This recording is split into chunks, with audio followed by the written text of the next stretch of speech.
Shalom saudara-saudara, selamat pagi, selamat berjumpa lagi dalam program Perenungan Firman Tuhan. Pada saat ini kita akan memikirkan satu tema kecil yang didasarkan dari firman Tuhan yang tertulis di dalam Injil Lukas pasal 22, yaitu tipologi dari para penangkap Yesus. Nah, sebelum kita membaca ayat firman-Nya serta memikirkannya, kita terlebih dahulu minta pertolongan Roh Kudus Tuhan. Mari kita berdoa. Ya Tuhan, terima kasih untuk kesempatan kembali memikirkan firman-Mu. Kami senantiasa menyadari akan pentingnya firman-Mu dalam kehidupan kami.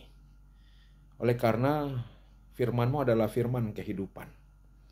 Kehidupan kami menjadi bermakna, menjadi berarti, dan memiliki masa depan ketika senantiasa kami jalani berlandas pada firman Tuhan. Sepanjang kami memikirkan dan berjuang untuk melakukan firman Tuhan, maka firman itu akan berkuasa untuk mengubahkan kami, sehingga makin hari hidup kami makin menjadi lebih baik, menjadi semakin seperti apa yang Kau rancangkan bagi kami. Oleh sebab itu saat ini kami hendak kembali memikirkan dan merenungkan firman-Mu. Roh Kudus kiranya menolong, membimbing, menuntun, memberi pencerahan kepada kami. Berfirmanlah, kami menyambutnya. Di dalam nama Tuhan Yesus kami berdoa. Amin. Saudara-saudara, saya akan membacakan mungkin satu ayat dari firman yang tertulis dalam Lukas pasal 22, yaitu ayat 47 saja. Lukas 22 ayat 47. Firman Tuhan tertulis begini. Waktu Yesus masih berbicara, datanglah serombongan orang. Sedang muridnya yang bernama Yudas, seorang dari ke-12 murid itu, berjalan di depan mereka. Yudas mendekati Yesus untuk menciumnya. Itu teks firman yang menjadi landasan firman Tuhan yang hendak kita renungkan pada saat ini. Jadi sekali lagi, tema firman yang hendak kita pikirkan saat ini ialah tipologi dari para penangkap Yesus. Nah, dari satu ayat yang kita baca tadi, kita dapat berimajinasi bahwa Yesus sementara berbicara dengan 11 muridnya di Taman Getsemani. Nah, sementara dia berbicara dengan murid-muridnya itu, serombongan orang datang.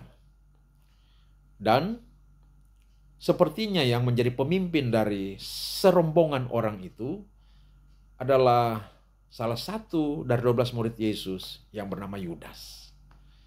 Lalu Yudas datang menghampiri Yesus dan hendak mencium Yesus. Nah, saudara-saudara, jadi dikatakan bahwa yang datang ke Taman Getsemani untuk menangkap Yesus itu adalah serombongan orang. Dalam terjemahan lain disebutkan banyak orang yang datang untuk menangkap Yesus di Taman Getsemani itu. Nah, siapakah yang dimaksud dengan serombongan orang ini? Kalau kita membuka dan menyimak apa yang dikatakan oleh penginjil Yohanes di dalam Yohanes pasal 19, maka yang pertama dikatakan di Yohanes pasal 18 itu, orang-orang itu adalah orang-orang yang disuruh oleh para pemuka agama atau para pemimpin agama Yahudi untuk pergi menangkap Yesus. Lalu kemudian dikatakan juga di situ bahwa dari orang-orang itu ada yang disebut sebagai penjaga-penjaga bait Allah. Jadi dari rombongan orang yang dimaksud oleh Lukas, ada penjaga-penjaga bait Allah. Juga di Injil Yohanes disebutkan bahwa dalam rombongan itu ada sepasukan prajurit. Nah, sepasukan prajurit ini dalam bahasa aslinya, bahasa Yunani, disebut dengan istilah speira. Speira itu adalah satu pasukan prajurit Romawi yang terlatih yang berjumlah 600 orang. Jadi, kemungkinan besar yang dimaksud dengan sepasukan prajurit itu adalah speira ini, yaitu satu pasukan prajurit Romawi yang terdiri dari 600 orang prajurit. Yang kepala pasukannya disebut dengan istilah centurion. Dia adalah seorang perwira menengah yang merupakan ahli perang yang mengepalai pasukan itu.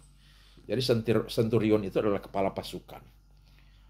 Nah, saya yakin juga bahwa ketika Lukas menyebut serombongan orang, sebenarnya di situ juga ada beberapa pemimpin agama Yahudi yang ikut, dan selain itu juga ada orang-orang dari khalayak atau masyarakat umum.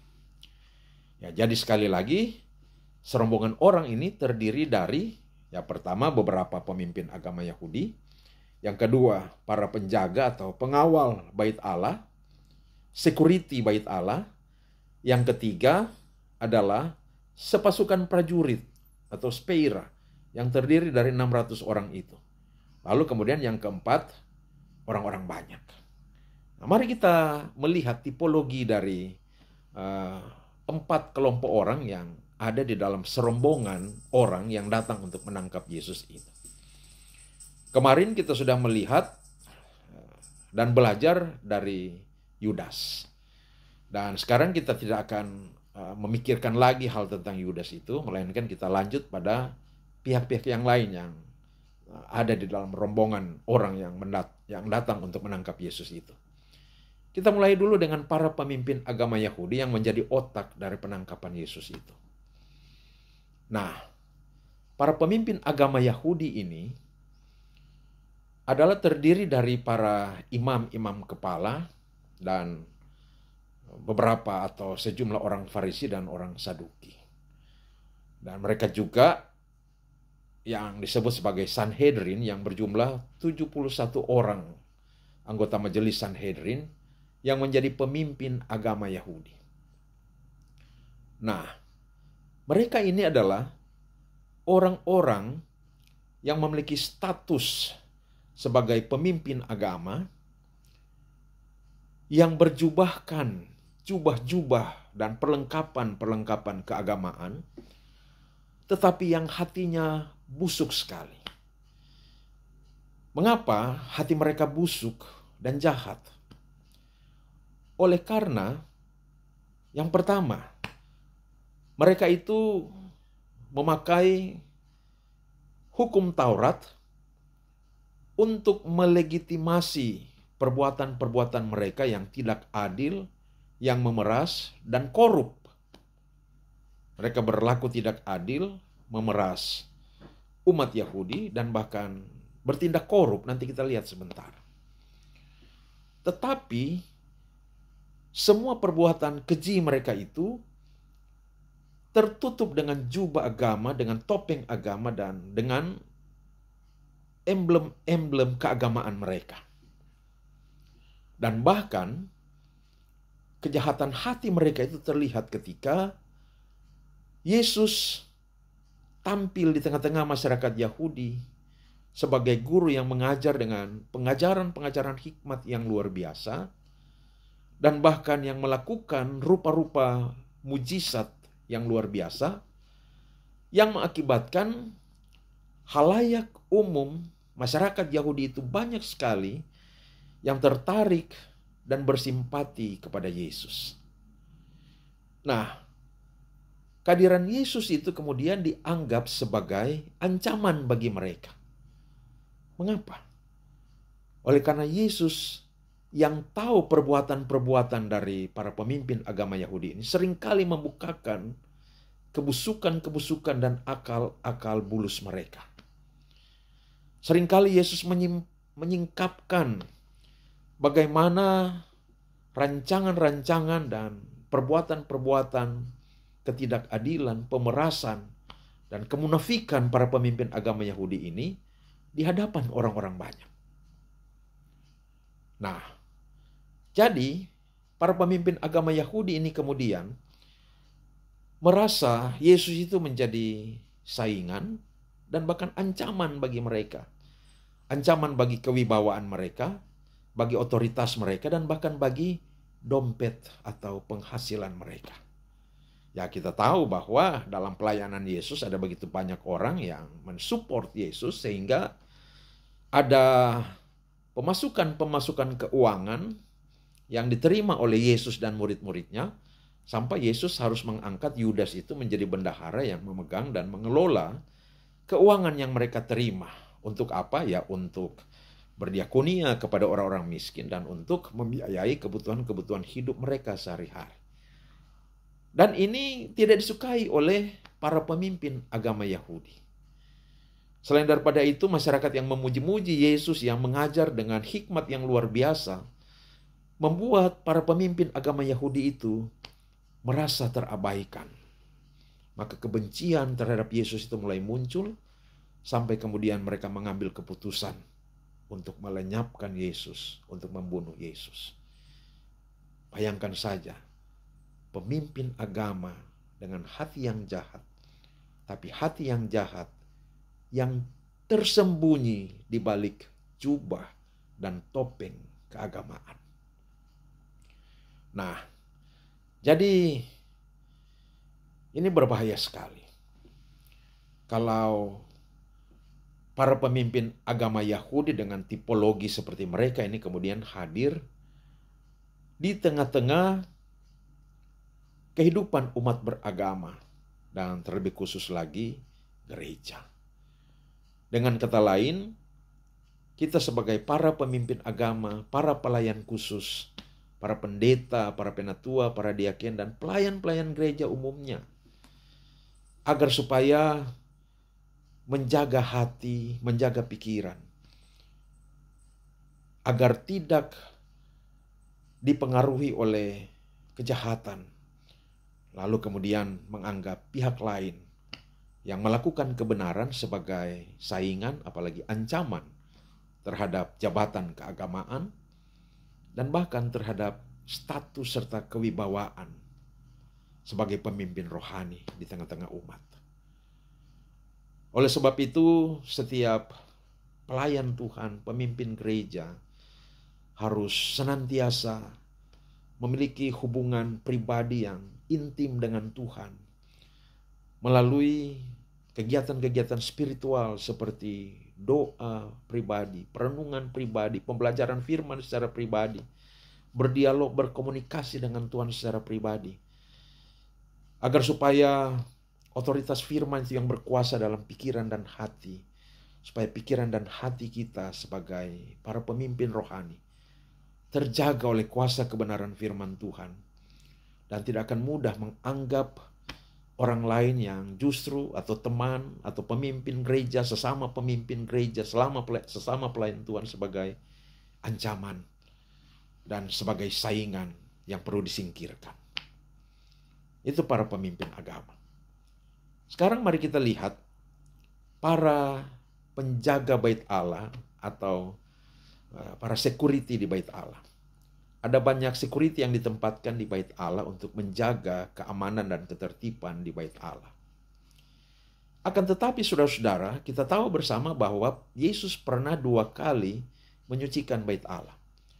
Dan di dalam menyucikan bait Allah itu, Yesus marah-marah mengobrak-abrik meja, kursi, para penjual dan para penukar uang yang ada di bait Allah itu. Tetapi para penjaga bait Allah ini pada waktu itu tidak menangkap Yesus dan bahkan tidak mengusir Yesus dari bait Allah.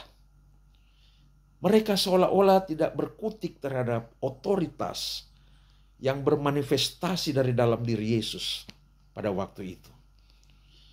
Padahal para penjaga bait Allah ini mereka memiliki legitimasi secara hukum untuk mengamankan setiap bentuk perbuatan yang menimbulkan ketidaktertiban, apalagi kekacauan di dalam dan di sekitar bait Allah.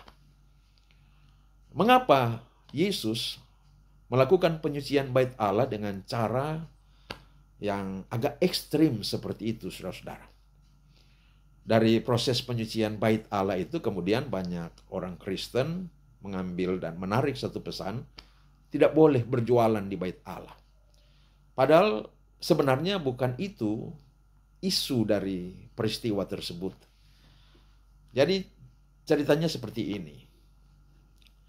Ketika Yesus hendak menyucikan bait Allah, pada waktu itu menjelang Paskah. Nah, Paskah adalah salah satu hari raya besar dari agama Yahudi. Dalam hal ini Paskah Yahudi yaitu untuk memperingati peristiwa pembebasan umat Israel dari perbudakan di tanah Mesir. Setiap tahun mereka rayakan itu. Dan dalam perayaan Paskah setiap tahun itu, seluruh umat Yahudi, baik yang berada di wilayah Israel maupun yang berada di seluruh penjuru dunia, akan datang ke Yerusalem untuk merayakan Paskah di sana. Dan puncak dari perayaan Paskah adalah persembahan hewan-hewan korban. Nah, untuk mempersembahkan hewan korban, otomatis orang-orang Yahudi yang datang dari tempat-tempat dan bangsa-bangsa di luar dari teritori bangsa Israel ini, tentu mereka tidak dapat membawa hewan. Jadi mereka hanya boleh membeli hewan di Yerusalem. Terlebih lagi, mereka dikondisikan oleh para pemimpin agama Yahudi ini untuk membeli hewan di bait Allah yang menyediakan hewan korban untuk dijual dan dibeli oleh para peziarah ini. Akan tetapi saudara-saudara, kita tahu bersama bahwa hewan yang ditentukan untuk dipersembahkan menurut aturan Taurat itu adalah hewan yang tidak bercacat, hewan yang sempurna. Nah, sebenarnya masyarakat Yerusalem sendiri dapat membawa hewan sendiri untuk dipersembahkan sebagai korban Paskah itu. Akan tetapi sudah diatur sedemikian rupa oleh Sanhedrin atau para pemimpin agama Yahudi ini, yang pada waktu itu imam besar agungnya bernama Kayafas. Sudah diatur sedemikian rupa agar supaya baik umat Yahudi yang datang dari luar Yerusalem maupun umat Yahudi yang tinggal di Yerusalem terkondisi untuk hanya membeli hewan korban yang dijual di bait Allah. Oleh karena apa? Oleh karena mereka mengambil keuntungan yang sangat besar lewat penjualan itu. Jadi, para pemimpin agama Yahudi ini sudah melepas orang-orang mereka untuk menjual hewan-hewan kurban di sana. Nah, kalau orang-orang membawa hewan kurban dari luar bait Allah, mereka akan berlaku curang.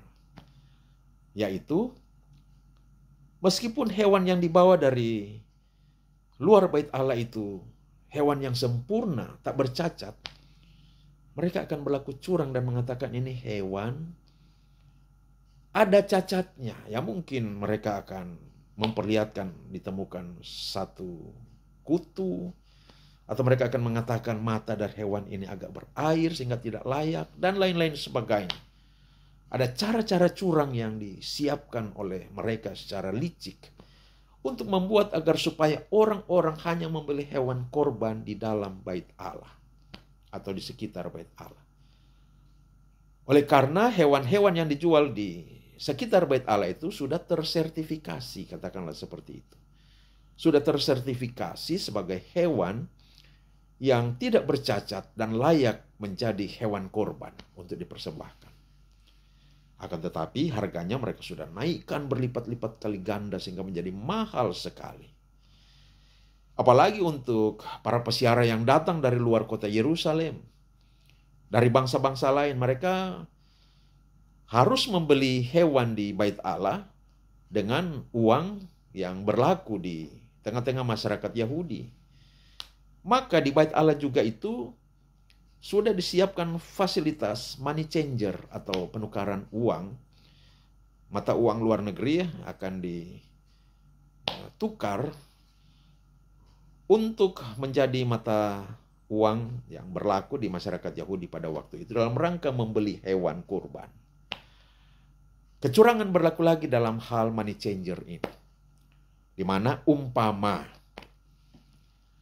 $1 yang nilainya 15.000, mereka hanya mengkonversinya ke Rp2.000 misalnya. Sehingga para penukar uang itu mengalami perlakuan yang tidak adil, yang bernuansa pemerasan di sana. Tapi mau tidak mau hanya di sana bisa mereka dapatkan fasilitas money changer. Nah, praktek-praktek yang curang dan tidak jujur serta korup seperti inilah yang ditentang oleh Yesus di Bait Allah itu.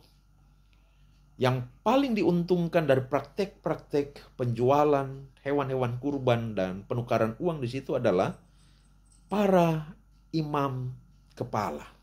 Dan tentu yang paling untung adalah Imam Besar Agung Kayafas. Baru kemudian keuntungan itu di-share, dibagi kepada imam-imam yang lain. Dan mereka memperkaya diri dengan cara-cara yang curang, tidak jujur, tidak adil seperti itu.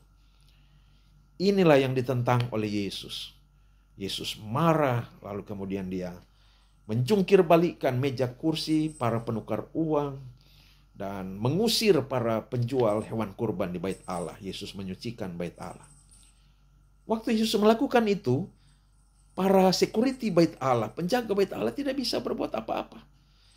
Oleh karena memang Yesus melakukan itu dengan otoritas keilahiannya. Sehingga mereka tidak dapat berbuat apa-apa. Ya, kita dapat mengatakan karena memang belum saatnya waktu itu untuk Yesus ditangkap dan dibunuh. Maka mereka tidak dapat berbuat apa-apa. Tetapi sekarang mereka adalah bagian dari rombongan orang banyak yang datang untuk menangkap Yesus. Mengapa? Oleh karena mereka diperintahkan oleh para pemimpin agama. Ada kalanya orang-orang Kristen juga, entah di tempat kerja atau dalam konteks kehidupan bergereja dan berjemaat, diperhadapkan dengan situasi-situasi seperti ini, di mana harus melakukan hal-hal yang sebenarnya bertentangan dengan aturan-aturan hukum dalam suatu negara, aturan-aturan hukum gerejawi, tetapi karena perintah dari atasan, perintah dari pimpinan, mau tidak mau harus melakukan. Oleh sebab itu kita harus belajar untuk menjadi orang-orang yang berpegang pada prinsip. Dan selalu tentu harus memiliki kesiapan untuk menghadapi situasi-situasi yang seperti ini agar supaya ketika kita tetap berpegang pada prinsip kebenaran dan tidak mau melakukan perintah-perintah yang keliru, yang bertentangan dengan aturan-aturan hukum, apalagi aturan-aturan gerejawi, apalagi firman, maka kita akan mengatakan tidak bersedia. Jadi dari para penjaga Bait Allah ini, kita belajar bersedia dikorbankan demi kebenaran. Para penjaga Bait Allah itu mungkin berpikir, meskipun mereka tahu itu Yesus benar, meskipun mereka tahu Yesus itu tidak melakukan kesalahan, tapi kalau mereka menentang dan tidak bersedia melakukan perintah dari pemimpin agama Yahudi, mereka akan kehilangan pekerjaan, mereka akan kehilangan penghasilan. Bagaimana dengan kita? Apakah kita bersedia untuk itu? Dan memang untuk situasi-situasi dan konteks seperti ini kita perlu sekali meminta hikmat yang daripada Tuhan agar supaya kita dapat menentukan sikap yang benar menghadapi situasi-situasi seperti ini. Sekarang yang ketiga, yaitu para prajurit Romawi. Mereka adalah orang-orang atau tipologi dari orang-orang yang mudah sekali untuk dijebak, untuk dibohongi. Mengapa? Karena mereka tahu Yesus itu tidak ada catatan kriminal. Yesus itu tidak pernah melakukan kejahatan. Tetapi mengapa mereka mau datang untuk menangkap Yesus? Ya pasti mereka diperintahkan oleh pimpinan teritori otoritas Romawi yang ada di provinsi Yudea pada saat itu, yaitu siapa? Yaitu Pontius Pilatus. Tanpa perintah dari gubernur Romawi, Pontius Pilatus, tidak mungkin mereka akan pergi menangkap Yesus. Tetapi mengapa Pilatus melakukan dan memberikan perintah itu? Pasti baik Pilatus atau pemimpin pasukan dari Speira atau pasukan Romawi ini telah termakan oleh informasi dari para pemimpin agama Yahudi pada waktu itu. Pemerintah Romawi pada waktu itu ada program yang namanya Pax Romana. Pax artinya damai, Romana artinya Romawi. Jadi secara harfiah Pax Romana artinya damai Romawi. Nah, program Pax Romana itu adalah program stabilitas, keamanan, kenyamanan, kedamaian negara kekaisaran Romawi. Melalui program ini, maka ditegaskan setiap pelaku kriminal akan diberikan penghukuman yang sangat berat untuk menciptakan efek jera agar supaya tidak melakukannya lagi. Dan khusus untuk para penentang pemerintahan Roma akan dijatuhi hukuman mati. Nah, kemungkinan besar para pemimpin agama Yahudi mendatangi Pilatus yang kebetulan waktu itu ada di Yerusalem dan menginformasikan bahwa sosok yang bernama Yesus ini, yang pertama dia berpotensi menciptakan terjadinya kerusuhan, konflik sosial di tengah-tengah masyarakat Yahudi, dan yang kedua dia adalah seorang yang anti-Romawi. Jadi potensi konflik yang saya katakan pertama itu bisa terjadi oleh karena apa? Oleh karena Yesus ini sementara melakukan dan mempersiapkan untuk melakukan kudeta terhadap kerajaan Yahudi pada waktu itu yang dipimpin oleh Herodes dan akan melawan pemerintahan Romawi untuk mewujudkan kerajaan Israel baru di mana Yesus akan menjadi rajanya. Nah, isu seperti inilah yang dibawa oleh para pemimpin agama Yahudi kepada Pilatus atau kepada pemimpin dari Speira ini. Pasukan prajurit Romawi itu. Dan mereka termakan oleh karena program Pax Romana tadi. Jadi sebagai langkah antisipatif, mereka kemudian diperintahkan oleh Pilatus untuk mengikuti petunjuk dari para pemimpin agama Yahudi ini dan pergi menangkap Yesus. Nah, para serdadu Romawi ini adalah tipologi dari orang-orang yang begitu cepat termakan oleh hoax.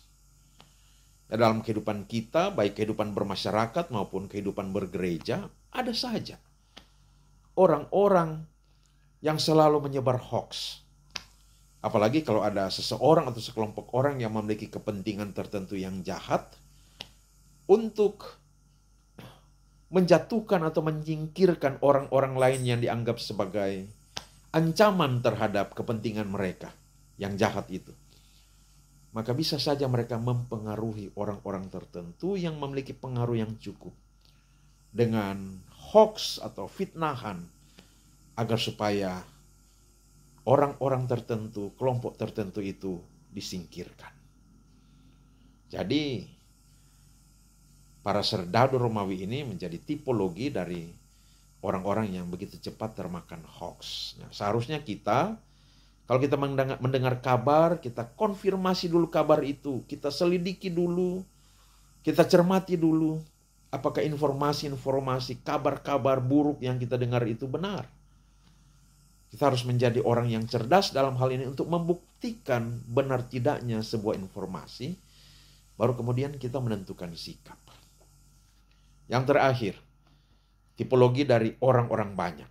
Ya, mungkin orang-orang banyak ini adalah masyarakat dari khalayak umum, orang Yahudi, yang datang bergabung bersama-sama dengan Yudas, para serdadu dan penjaga-penjaga bait Allah itu, serta beberapa pemimpin agama Yahudi, untuk menangkap Yesus di Taman Getsemani itu.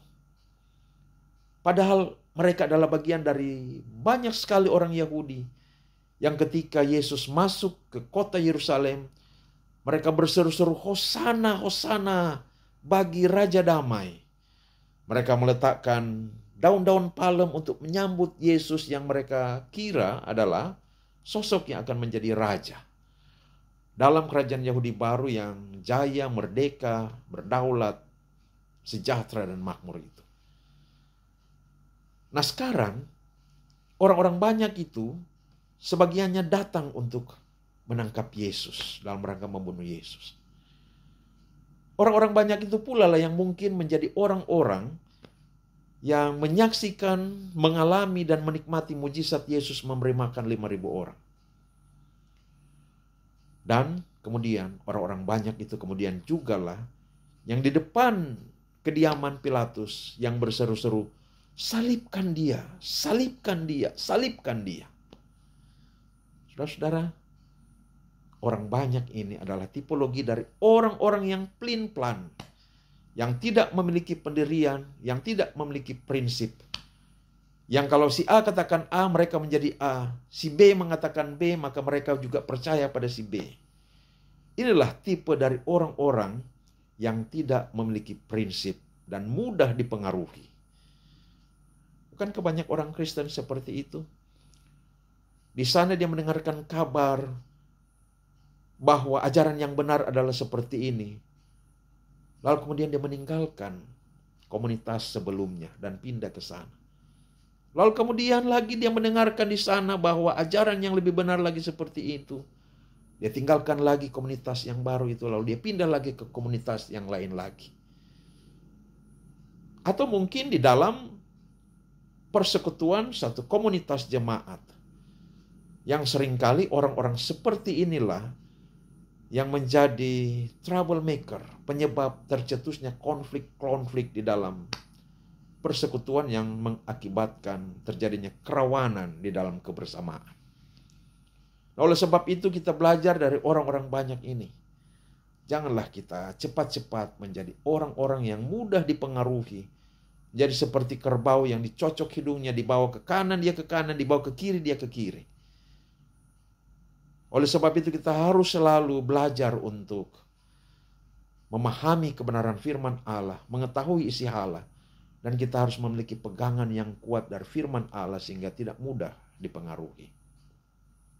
Disinilah urgensi dari pembelajaran firman. Maka kalau kita mengenal prinsip-prinsip kebenaran firman, ajaran-ajaran gereja, kita tidak akan mudah dipengaruhi oleh ajaran sesat apapun, ajaran-ajaran yang bertentangan apapun, dan kita akan tetap berdiri teguh tanpa bisa dipengaruhi.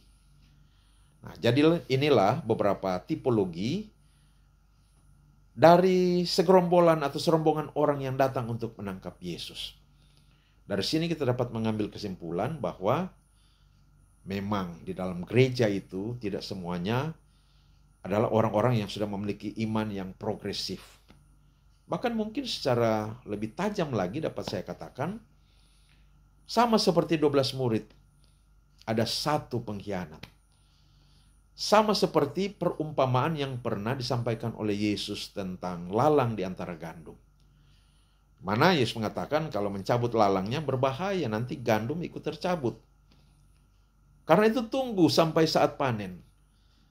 Begitu panen, semuanya dicabut. Lalu sudah dicabut, lalang dipisahkan dari gandum. Gandum dibawa masuk ke dalam gudang, lalang dikumpul untuk dikeringkan. dan dibakar. Masa panen di sini menunjuk pada masa akhir zaman, di mana lalang akan dipisahkan dari gandum. Nah, ini realita bergereja. Di dalam gereja tidak semuanya terdiri dari gandum. Ada lalang, ada Yudas-Yudas, ada orang-orang Kristen yang palsu. Akan tetapi, kita perlu menyadari akan realita ini saja dan tidak perlu khawatir. Tidak perlu cemas. Yang perlu kita waspadai ialah jangan sampai lalang itu adalah diri kita. Jadi, maksud Yesus menyampaikan perumpamaan ini, maksud Yesus mengatakan kepada murid, di antara kalian ada seorang pengkhianat. Adalah bukan supaya kita saling menghakimi. Kamu adalah lalang, kamu adalah lalang, kamu adalah Yudas, kamu adalah pengkhianat. Bukan. Tetapi agar supaya kita waspada, agar supaya Yudas itu bukan diri kita. Agar supaya lalang itu bukan diri kita. Maka mari kita belajar dari tipologi-tipologi tadi. Semua 4 unsur yang kita pikirkan tadi adalah lalang. Maka jangan sampai kita menjadi lalang. Mari kita memohon supaya Tuhan menolong kita untuk bertumbuh sebagai orang Kristen yang sejati, yang akan terus dipakai oleh Tuhan untuk membesarkan kerajaannya, dan bukan justru dipakai oleh iblis dalam sebuah kolaborasi untuk mematikan tubuh Kristus, mematikan misi Kristus di dunia ini, mematikan pergerakan kerajaan Allah, kemajuan kerajaan Allah di tengah-tengah dunia ini, mematikan kemajuan pelayanan di jemaat kita. Mari kita berdoa.